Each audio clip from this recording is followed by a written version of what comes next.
Hello, welcome to the Dissident Daughters podcast. This is Ada, and I'm back. I know in the last episode I said that was it for the year, that I was taking a break for December, and I wasn't going to record any more episodes, but I changed my mind, and I can do that because it's my podcast. So ever since I recorded and edited that last episode, I have not been able to stop thinking about it. Okay, so let me give you just like a little bit of like behind the scenes look. First of all, I recorded that full episode twice, okay? And then I took pieces of each one and I edited it down so much. I probably took out half. I probably only ended up with about 50% of what I had actually said and recorded, like to the point where it barely had any substance to it, because I was so worried about making sure that it was worded correctly, that it was gentle enough, that it was careful enough, that it could potentially be shared with believing family and friends. And, you know, maybe I achieved that goal in some way, and maybe I didn't. But ever since then, I've been kind of mad about it, to be honest. Like, I've been frustrated and I've been angry, and my feelings have been like, damn, I am so sick and tired of censoring myself. I want to just say the fucking things without having to apologize. And, you know, I thought that it would make me feel good to like say the things as nicely as possible, to, kind of like extend a hand and build a bridge across to my believing family and friends. And it just didn't make me feel that. If it made you feel that, and if you listened to it and you liked it and it was helpful in some way, that is so great. And I'm really glad. But also, if you listen to it and you're just incredibly frustrated by it, I understand. Like, I totally get it. And there was definitely like a part of me that was just like, I don't want to censor what I want to say. Like, I just want to say what I actually want to say to believing people. Of course, I will never actually be able to, say this stuff because it's too harsh for them to handle. And of course, this episode is not for your family and friends. But I have so many things that I actually want to say unfiltered, okay? I had a conversation with my mom, which is sort of ironic, given that I had just recorded that episode. But like a few days after that, I had a conversation with my mom, and it was a quite lengthy conversation with just her and I. We went out to dinner. And I want to say it was at least 2 hours long, maybe more than that. I don't know. I wasn't paying attention at the time, but it was a nice little conversation. And it got we got into the weeds a little bit, and we definitely I brought up a lot of issues that I had with the church. And we did it in a way though, like my mom, I think I said this in my last episode, like my mom has been really great. And, there was a conversation that we had, I don't know, like a year and a half ago or so, where I brought up a lot of the issues with Joseph Smith.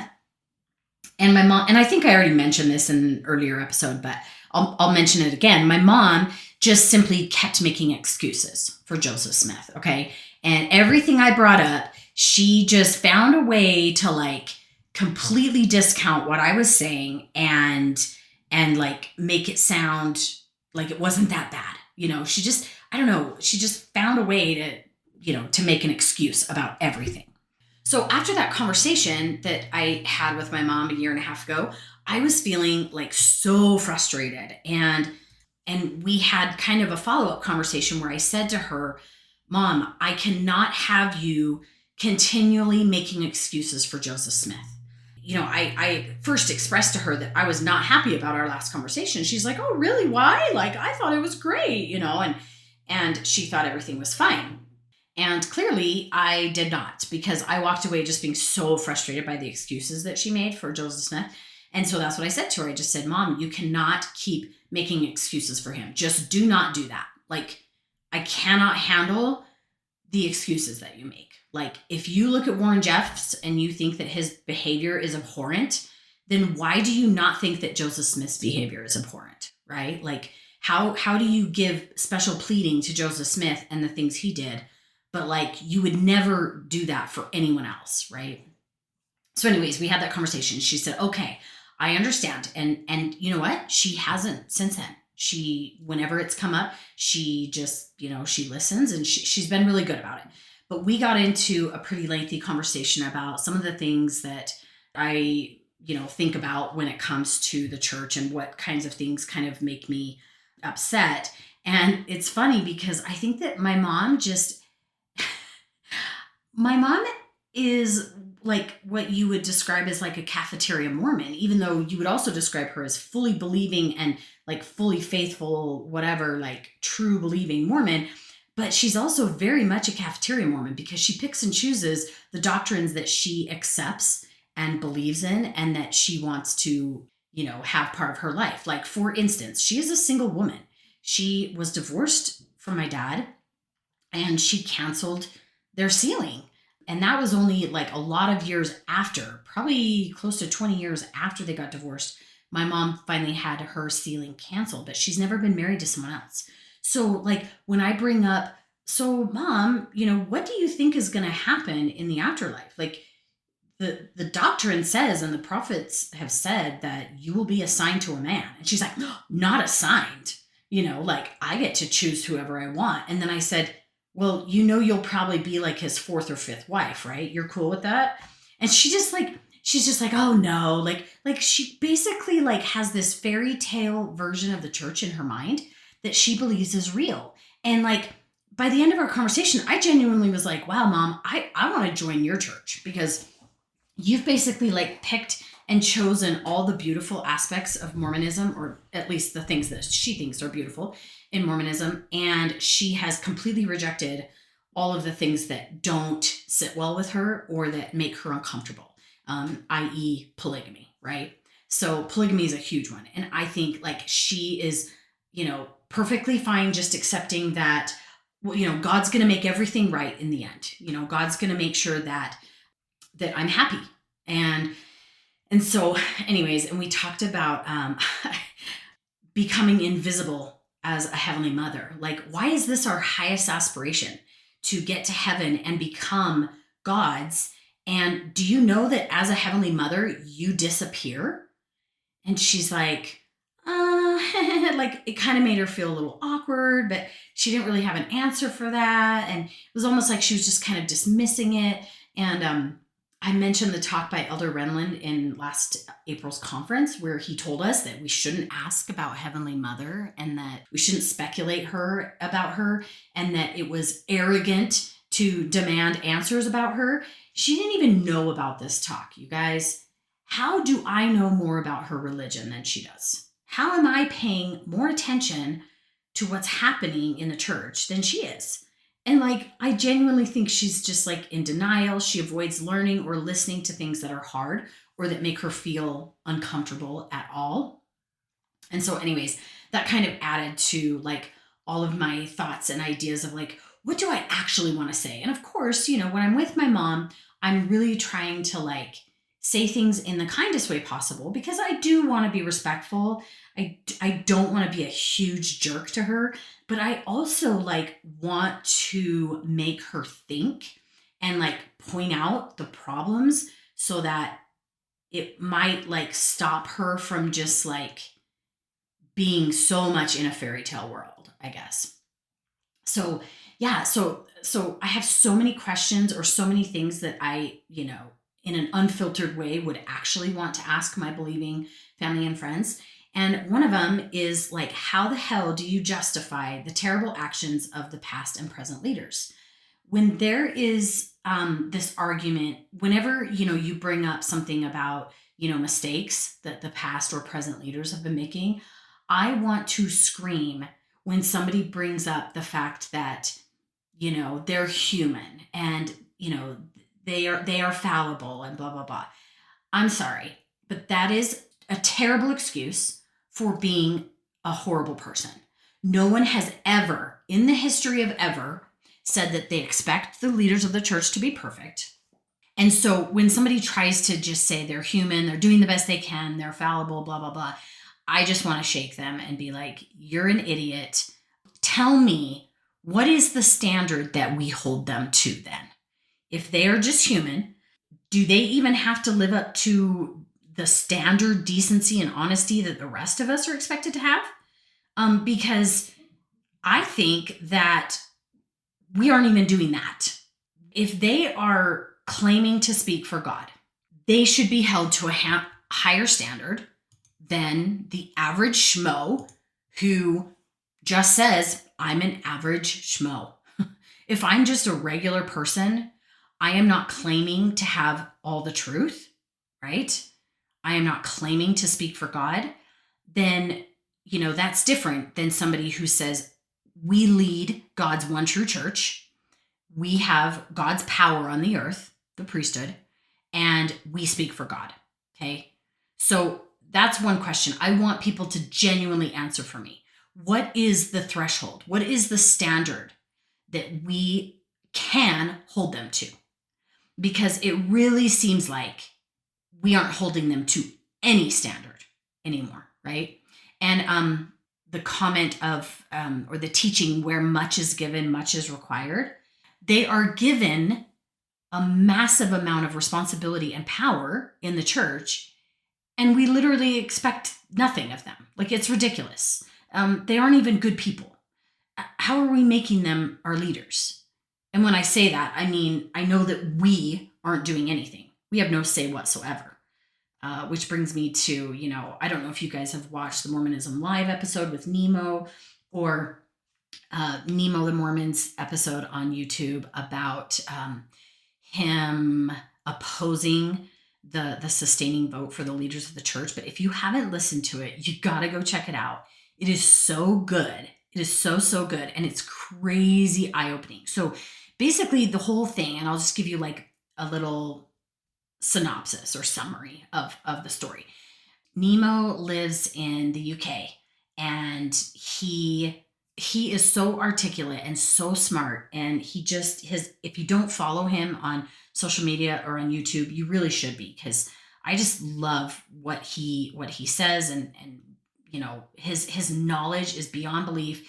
He has all these videos where he debunks things that the church leaders have said, and they are so good. He kind of breaks down like the issues in a really like interesting way, and a really knowledgeable way, and a way that like makes it super easy to understand and make sense.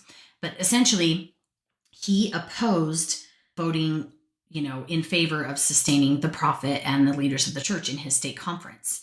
And then he went about, taking the steps to, have the leaders know about his opposing vote. And essentially, he was opposing their sustaining because he did not believe that they were honest.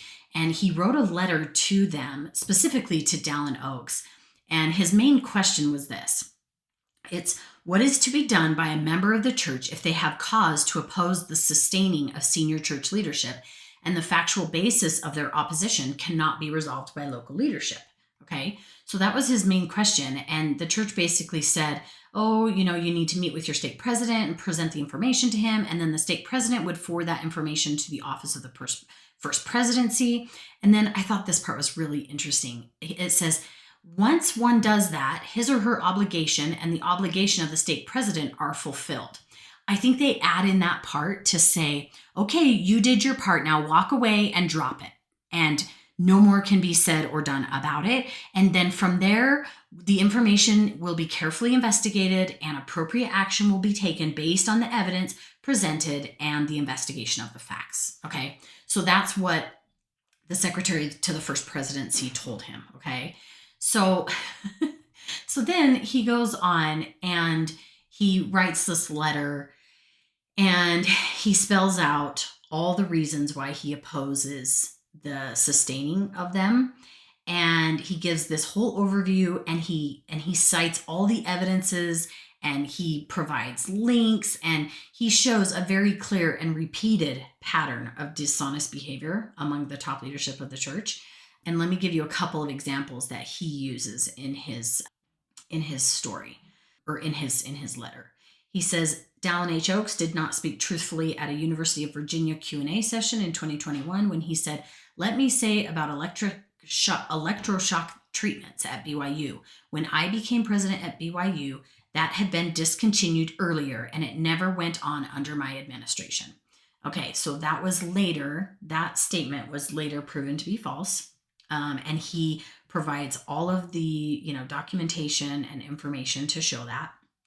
Then his second one was Jeffrey R. Holland said in 2012 at a Harvard Q&A, he says, "Institutionally, not a single dollar, not one red cent of money from the Church of Jesus Christ of Latter-day Saints went into Proposition 8 or any other comparable proposition that I know of." And then he goes on to show why that statement is completely false. It is so blatantly dishonest. And he even spells out, like down to the penny, all the money that was spent by the church, how, a presidency of the 70 were reimbursed for travel back and forth to California from Utah in support of Proposition 8. I mean, it was just ridiculous. Like the list goes on and on of all the ways that statement was so false. Okay. Then on his number 3 issue was M. Russell Ballard in 2017 at a face-to-face event said, "There has been no attempt on the part of the church leaders to try to hide anything from anybody." And this statement is so ridiculous. He goes on to talk about the Wilford Woodruff's journal that they had, where they basically redact like huge sections of it talking about the second anointing. Why are they redacting documents if not to hide things? Like, a transcript of the original text confirms that the redacted parts are indeed references to the second anointing. It's also untrue, that statement, because he's holding up a 1970 Improvement Era article to try and say that multiple accounts of the first vision were never hidden. Okay, let's talk about how obscure this Improvement Era article is from 1970. They never taught this in any way, and he's claiming that they didn't hide it because it was in some obscure article somewhere. And then another example is, Joseph Fielding Smith hiding the first account of the first vision, ripping it out of the journal and hiding it in a vault somewhere for years and years and years on end. I mean, it is so crazy the number of things like you can easily come up with to show examples of that statement by M. Russell Ballard being a lie. Okay. So then he kind of summarizes by saying, if they are simply imperfect men, why do they refuse to apologize or admit fault? And if they speak for God, why are they dishonest? Okay. And then he goes on and he talks about Russell Nelson's plane of death story. He talks about how, this is a quote from Russell Nelson in 2019. He says, "Prophets are rarely popular, but we will always teach the truth." Which is such a crazy quote, because then Nemo goes on to point out all the examples of when they haven't taught the truth, like the Adam God theory that Brigham Young taught, and how later Spencer Kimball disavowed that teaching. And he basically says, "We denounce that theory and hope that everyone will be cautioned against this and other kinds of false doctrine." So President Kimball said that Brigham Young taught false doctrine. Okay. Brigham Young also taught the doctrine of blood atonement, which was later disavowed. And, in June of 2010, there was a statement where they talked about, well, I'll just read the statement. It says, "In the mid-19th century, when rhetorical emotional oratory was common, some church members and leaders used strong language that included notions of people making restitution for their sins by giving up their own lives. However, so-called blood atonement, by which individuals would be required to shed their own blood to pay for their sins, is not a doctrine of the Church of Jesus Christ of Latter-day Saints. We believe in and teach the infinite and all-encompassing atonement of Jesus Christ, which makes forgiveness of sin and salvation possible for all people. Again, the church in the modern day has declared a teaching of doctrine by a past prophet to not be a doctrine of the church. Okay. And he tells a bunch of other things, but there's one part that I think is so interesting. Okay. There's a quote in Doctrine and Covenants 26 that says, in the restored church, doctrine is not canonized until the body of the church has received it by the law of common consent. That principle was revealed in 1830 and has been applied since that time. Okay. This was a quote given by Dallin Oaks in the Ensign in March 2020. So he shares that scripture, and then he says that principle was revealed in 1830 and has been applied since that time. Okay. That is a complete lie. Listed under the basic doctrines in the New Testament Seminary Manual, it says, quote, the plan of salvation includes the creation, the fall, the atonement of Jesus Christ, and all the laws, ordinances, and doctrines of the gospel. So any change to the performance of ordinances would constitute a change to the doctrines of the church, based on that statement, right? Which should then be received and canonized by the body of the church by a sustaining vote. The last time that actually happened was in 1978, when they put an end to the racial segregation of salvation, is the way Nemo puts it. But in, more basic terms, and what I usually call it is just the end of the ban of priesthood blessings to anyone of African descent or anyone with any people of color. So since then, there have been instances of changes to the ordinances and therefore to the doctrines of the church, as described above in that last quote, particularly in the endowment. So in the 90s, they removed the penalties. And in 2019, they made fundamental changes about the wording and how women make covenants with God instead of covenanting to obey their husband, right? This is so crazy. And then the first presidency makes those changes sound like, they're just slight adjustments and just small details. But this completely contradicts what earlier prophets said, which, and especially Joseph Smith, who said that the ordinances instituted in the temple were instituted in heaven before the foundation of the world, in the priesthood for the salvation of men, and are not to be altered or changed. All must be saved on the same principles. This was a quote by Joseph Smith. Okay, so they just contradict each other so much. Okay, here's another one that Nemo talks about. In June of 2019, M. Russell Ballard said, some missionaries have felt pressure to invite people to be baptized during the first lesson or even the first contact. These missionaries have felt that inviting people to be baptized the very first time they meet them demonstrated the missionary's faith and supports their thinking that inviting people to be baptized early is what is expected, he said. Other missionaries have felt that an invitation to be baptized early allowed them to promptly separate the wheat from the tares. In this case, some see the baptismal invitation as a sifting tool. Church leaders don't know where these practices began. Elder Ballard knows exactly where this practice began because he was responsible for creating Preach My Gospel, which teaches missionaries to invite people to be baptized on the first lesson. So let's talk about how blatant these lies are, okay? They are so incredibly blatant. They're just so, it's so maddening to me that they find a way to try and say that they haven't done any of these things and they will not take responsibility for it. They will not fix it. So this is like when I listened to that episode with Nemo and when I read the document, which is so great, and I've just shared a bunch of it with you, I really wish that I could share that with my believing family and friends because it's so blatantly obvious that they have made such huge mistakes. And I would love to share that with my mom and see what her answer would be. And, it would probably be like, well, you're getting caught up in all these little nitpicky things. I can just hear my mom saying that right now, and it would just piss me off. But, okay, that's my next question. Why do you give so many allowances for the brethren, past and present? And why is it okay for them to blatantly lie, to deceive, to hide things? And what is the actual standard for them? Okay, that's one question. Another question I have is, how do you justify the money?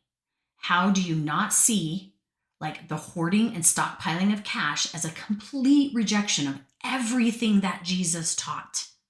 How do you not see the irony in the great and spacious buildings? When I look at the conference center, I see a great and spacious building. When I look at any temple ever built, I see a great and spacious building. And again, why is the church not held to the same standard as the rest of us as it pertains to tithing? So we're supposed to give 10% of our income to tithing, but they give less than 1% of the money that they bring in to charity. How is that okay? How do members make this okay in their minds? Like, what's the explanation? I really, really, really want to know. I want to know how they justify that, how they reconcile it, how they say that's okay. Okay. Another question I have is I'm going to go back. My mom asked me the question of whether I believe in Jesus and God during this conversation that we had. And my answer to her was no. And she was shocked and she did not appreciate it. That was pretty upsetting to her. What I told her is that it gives me more peace to believe that everything is random than to believe that there is a God orchestrating this entire shit show on earth. And I said this straight up. I said, if someone is in charge of all this, they are failing miserable. They are literally failing in the biggest possible way. It's insane to me that anyone could believe that God is doing any of this on purpose. And of course, her answer is, oh, but we have free agency and we did all of this to the earth, not God, and blah, blah, blah, blah, blah. And I'm just like, but why would God not care about all the suffering? She's like, oh, but he does, but he allows people to have agency. Well, how is starving people born into poverty given any agency over their circumstances? And yet he'll help you find your keys? And she laughed at that one, by the way. She thought I was funny. I wasn't being funny. I was being dead serious. And then she's like, how can you not believe in Jesus? There's proof that he existed. And I said, Mom, there's proof that someone existed. His name wasn't even Jesus. That's fine. I can read, the teachings that he supposedly taught, which are written in the Bible and claim to be Jesus's teachings, which I'm not sure I believe. But okay, he had great teachings. Did he die for my sins? No, he didn't. Did he atone and make it so that I can go to heaven someday? No, because the entire plan of salvation that supposedly God created sucks. That plan sucks. And any actual God or deity that is all knowing and all powerful and all loving wouldn't create a plan that right off the bat shuts out a third of his children and has a one true religion that comes about, thousands and thousands and thousands and thousands of years after people have been living on the earth with no knowledge of this so-called one true religion. I mean, we talked about the delegitimizing of other people's religions and their spiritual experience. And she really does think that we are special, that we are more special than the rest of the world. She'll say things like, but I've never found another religion that teaches as much truth as this one does. And I'm like, have you really tried? And also, it's not that I'm trying to say that anyone else's religion is true, but when you say that we're the only true religion, you delegitimize everyone else's. And, I said other people in other religions, they have spiritual experiences. They feel the spirit the same as you do. And she was like, well, but they don't have all the truth, right? They have some truth and there's plenty of good in the world and blah, blah, blah, blah, blah. And I do not get how people can reconcile that, because essentially their belief is that they are the only ones that have the truth. They are the only ones that have the gift of the Holy Ghost. They are the only ones that have the proper priesthood authority. And how does any of those statements or beliefs not delegitimize every other person's religion on earth and every other person's spiritual experience on earth. She made a comment that she believes this isn't the end of the story, and basically that she's still holding out hope for me to come back and believe in Jesus and God and maybe even the gospel, whatever. And that, this isn't the end of the story and there's always hope. And she says, I hope that doesn't offend you. And I said, well, I hope you aren't offended by me holding out hope that you'll wake up and come around to the truth someday too. And I kind of laughed. Like, we had kind of a lighthearted banter between us this whole time. And I do think that I made her think. And I do think that I made her look at things in a little bit different way. But at the end of our conversation, I mean, I was kind throughout the whole thing. And we gave each other a hug. And my mom said, well, you haven't changed my mind. And I'm like, okay, I wasn't trying to. I was just, and I'm like, you haven't changed my mind either. Like, we're both good. Like, it's just so bizarre to me. And then a couple days later, she actually texted me and asked me, what was that talk about Heavenly Mother that you mentioned? So she was going to go and read the talk. And I was like, sweet. So I gave it to her. And I haven't heard back from her since then. But I hope that I'm like planting seeds in little ways.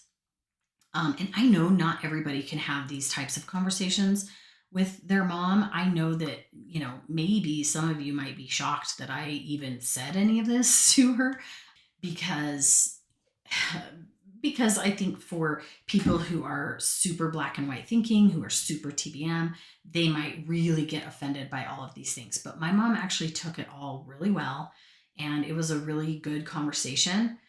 But do you guys ever have the thing where, like, after you have a conversation, you maybe think about it over and over and over again and kind of like replay it in your mind, and you think of all the things you should have said? That's definitely me. Like, I am happy about the things I did say, but there's more that I wish I would have said when it was like, oh, I had this perfect opportunity, of her sitting right in front of me and having the conversation. And I really wish that I could, because we, her and I did not talk about the money. We did not talk about like the temple stuff. I did say, ooh, here's another part I just remembered. So my mom said, well, what if the day comes when one of your kids wants to join the church or wants to come back to the church? Don't you think that you should allow them to do that? And I stopped for a minute and I was like, oof, that would actually be really hard for me. Like, I'm not going to lie. I'll be totally honest. Like, that would be really difficult for me to be okay with. And then I sat with it for a minute and I said, okay, actually, I would be fine with it, but I would make sure that they were completely informed and that they knew all of the things that I know. And I don't say this to be a brat, but like, if my kids know what I know, they're not going back to the church. They're not. It's just not going to happen. And I said, when you have actual informed consent about what you're covenanting to and what the church, when you know the honest truth about some of this stuff, like, I'm not afraid that my kids are going to go back to the church, because if they know all the things, then they won't go back. And if they do find a way to do it, it's going to be in an incredibly nuanced way of like, I don't know. I don't even know how it would be possible, but maybe it is. If you have a totally different frame of mind about it, because, my youngest, she barely grew up in the church, so she hardly knows anything. And so for her to come from a different perspective and be taught the gospel, and then to be kind of like inoculated by the things that I say, meaning like, she would learn the truth from the beginning and she wouldn't have that revelation down the road that she'd been deceived the whole time, then it might be totally different. And that kind of brought us into talking about the temple and how when you go to the temple, you have no idea what is coming and what is happening. And you have no idea what you're going to be covenanting to, because you're not allowed to talk about it. And I said, so you are essentially making covenants under duress.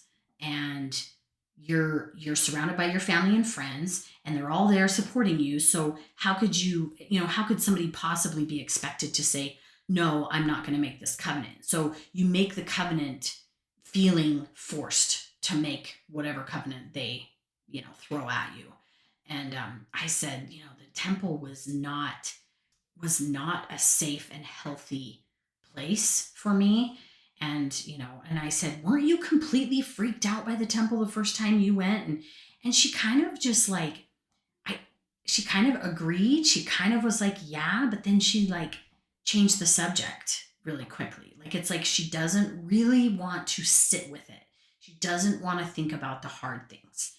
And I think Mormons are so good at this. They're so good at just like thought stopping and shutting down their, like the negative thoughts, the negative feelings that they have. Like, they're so, so, so good at it. And I know this because I was good at it. Like, I did it too. And unfortunately, it's just something that we're taught to do. And we brainwash ourselves, essentially. So anyways, so I wanted to come back on, and those are like the top 5 basic things that I really want to talk to a believing person about, that I really want to get answers about how they can possibly reconcile these things and how they can possibly justify the things that the church does and has done. And, going all the way back to Joseph Smith. And I said in the beginning how, I told my mom not to make excuses for him. And in this most recent conversation, she basically said, I think Joseph he had a job to do, and that was to restore the church and translate the Book of Mormon. And the rest of the stuff he did, maybe wasn't right. And so, like, therefore, she's not holding him to any standard either, right? And I was like, Mom, I said this at one point, which I was really proud of myself about. And I don't know exactly how I said it, but essentially, she was like trying to give me all these, excuses and explanations about different things in the church. And I said, Mom, the statement that takes the least amount of conjecture to believe is that Joseph made it all up. And all the other things, like, it takes so much mental gymnastics to try and make it fit and to try to make it make sense, that I think the most logical thing to do is to conclude the thing that takes the least amount of conjecture, the least amount of mental gymnastics, the least amount of explanations or, excuses or justifications. It is that Joseph made it all up. And that's just the bottom line. And, my mom wasn't upset by that, but she kind of laughed and kind of changes the subject. And it's like these statements by me, they just hit a brick wall, because she really does have a brick wall built up around her testimony, and there's no penetrating it. There's no piercing it. And that's okay. That's okay too, because I think, well, she's happy in her fairy tale land. It makes her feel good about herself, that she's better than everyone else and she has the truth. And I love my mom, but it's hard. It is really hard. So I guess I wanted to record this because it's the real deal. It's like, yeah, there are times when I want to be kind and careful and gentle and build the bridges. And then there are times where I just want to say fuck it to all of the things, and where I just want to rage about the problems I have with the church. And maybe, the fact that I kind of show all sides of it helps you to feel like, hey, it's okay to have to have the pendulum swinging back and forth in all the directions, and to feel all the feelings and to go back and forth between them. And, just when you think like you've healed a whole bunch and you've made strides and you've come a long ways in your deconstruction or in your faith crisis healing, something happens that can like send you right back to those early stages of grief and pain and suffering and anger and all the things. And I think we just have to be okay with that. This is a process, and it's not a linear process.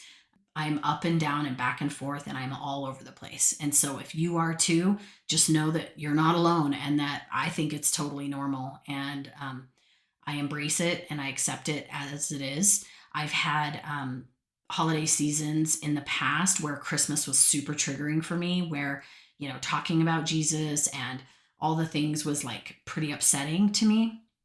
But this season, I haven't felt any of that. And my mom actually asked, well, why are you celebrating Christmas then if you don't even believe that he's our savior? And I'm like, well, I'm just celebrating Christmas because it's a cultural and societal thing that we all do. And the joy that I get out of it is being with my family and friends and giving people gifts and, just loving people. It's all about love for me. I don't give a crap what Jesus did. Whatever, and that's really hard for believing people to understand. It really is. And when I was in the church, that's part of why Christmases were hard after I left, because I really I tried to make every Christmas like Christ centered.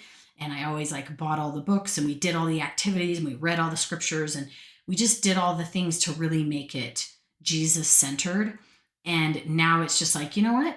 We get to, buy gifts and decorate the house and have a good time together and eat, drink, and be merry and love each other. And it can still be a beautiful thing. And you can create your own traditions around however you want to celebrate. And there's nothing wrong with it. I don't have to justify why I celebrate Christmas to my mom because I don't believe in Jesus. I think that's bullcrap, because Christmas didn't even, become a thing because of Jesus anyways. That was just kind of a way that they stole pagan rituals from ancient, anyways. I could go on and on, but I just want you guys to know that I've been thinking a lot about this, and I had to come back and say some of the things that I really just wanted to say, uncensored, unfiltered, and all the things. So I appreciate you listening. I appreciate all of your love and support. I always really appreciate you sharing my podcast with other people, and any donations that I receive are super appreciated, and I'm super grateful for it. And who knows, maybe I won't take the month off. You know what? I'm just doing whatever I'm doing on any given day that makes me happy. And so if that means I'm going to do another episode this year, then I'm going to do another episode. And if I don't get around to it and I don't have time to do it, another one, then that's going to be fine too. So I apologize that I can't give you a more definitive answer about anything. This is just my reality now. So I love you all. Thanks for letting me come back and just vent all of the thoughts that I've been having since the last episode. I appreciate it. I love y'all, and take care. We'll see you.